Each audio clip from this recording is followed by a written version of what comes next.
हाय दोस्तों, अस्सलाम वालेकुम, सत श्री अकाल, नमस्कार, आदाब। कैसे हो आप? उम्मीद करते हैं अल्लाह के हुक्म से आप सभी खैरियत से होंगे। दोस्तों, हम अपनी वीडियो में बार बार बताते हैं, इस दुनिया में कोई भी ऐसा नहीं जिसके पास कुछ ना कुछ हो। कुछ अच्छी बात हो, कुछ अच्छी दवा हो या कुछ भी चीज़ हो। वैसे हमारा टॉपिक जो है ये दवाई से संबंधित है। हमारे जो डॉक्टर है या हकीम है, वैद्य जन है, वह भी वीडियो देख रहे होंगे। मेरी उनसे इल्तिजा है, गुजारिश है, मेरी यह तमन्ना है कि वह भी अपना फार्मूला, जो अच्छा योग है, जिसका उन्होंने आजमा लिया, जिस दवा को उन्होंने आजमाया हुआ है यार, बढ़िया है, वो भी अपनी दवाई लिखकर या यूट्यूब पर अपनी वीडियो बनाकर भेजे, ताकि उनकी दवाइयों से और भी फ़ायदा उठा सके। दोस्तों, ऐसा नहीं कि अगर आपकी किसी ने कोई फार्मूला या दवाई बनानी शुरू कर दी और आपकी जो है रिज़्क रोटी कम हो जाएगी या आपकी आमदनी कम हो जाएगी। नहीं, ऐसा नहीं। अल्लाह ने जिसके लिए जितनी आमदनी रिज़्क रोटी लिख रखी है, वो उसके नसीब की है, उसको मिलेंगी। उससे एक रत्ती ज़्यादा न कम होगी। ऊपर वाले ने, अल्लाह पाक ने जो भी लिख दिया जिसकी किस्मत में, वो पहले से तय है, वो होकर रहेगा।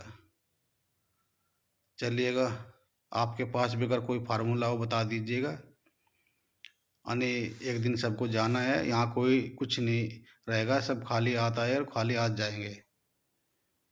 और अगर किसी के बताया हुआ कोई फार्मूला दवा चलता रहा तो मरने के बाद भी उसका अजर उसको मिलता रहेगा। ऐसी बात नहीं।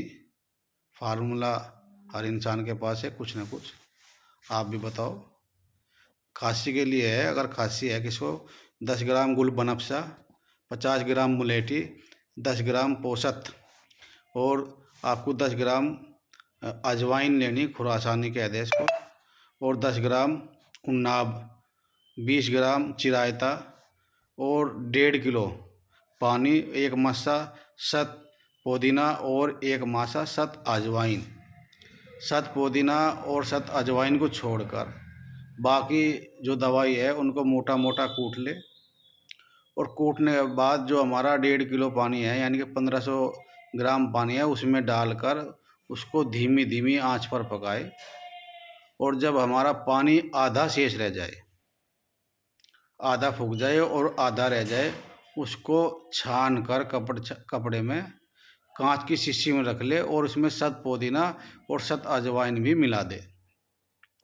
फिर आपको क्या काम करना है, 2-2 ढक्कन सुबह शाम दोपहर में हल्के गर्म पानी से ले। इंशाल्लाह खांसी कैसी भी हो, धीरे धीरे समाप्त हो जाएगी। बलगम वाली खांसी हो, सूखी हो, उन सब में आराम होगा। आजकल खांसी का मौसम चल भी रहा है। हाँ, इतना ज़रूर है कि अंग्रेजी दवाई फ़ौरन आराम कर देती है, और ये जो देसी दवा है, हमारे नुस्खे है कूटने पीटने वाले, ये धीरे धीरे आराम करते हैं, परंतु जड़ से ख़त्म कर देगा। और आपने देखा होगा, अंग्रेजी दवाई खांसी की हो, कहीं की भी हो, जिस मर्ज़ के लिए ले उसे तो ठीक कर दे और साथ में दूसरा मर्ज़ चालू कर दे।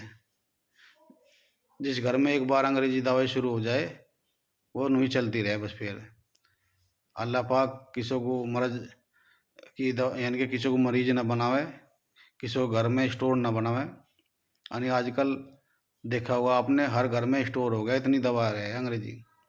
एक दर्द या एक बीमारी या कब्ज कुछ भी हो, एक ठीक हो गया, दूसरा चालू हो जा। अंग्रेजी दवा का जो हाल है। आप होम्योपैथिक दवा लीजिएगा, देसी लीजिएगा, कूटने पीटने वाली, इंशाल्लाह आपको ऐसा नहीं होगा कि एक बीमारी ठीक होगी और दूसरी चालू होगी। नहीं, ये दवाई बहुत अच्छी है, इन्हें आप इस्तेमाल कीजिएगा। और हाँ दोस्तों, आपके पास भी जो फार्मूला है उसको आप भी बताइएगा, क्या पता किस भाई की मदद हो जाए, आपको उसका जो है अजर ज़रूर मिलेगा। अल्लाह ताला आप सबको खुश रखे। अल्लाह हाफिज़।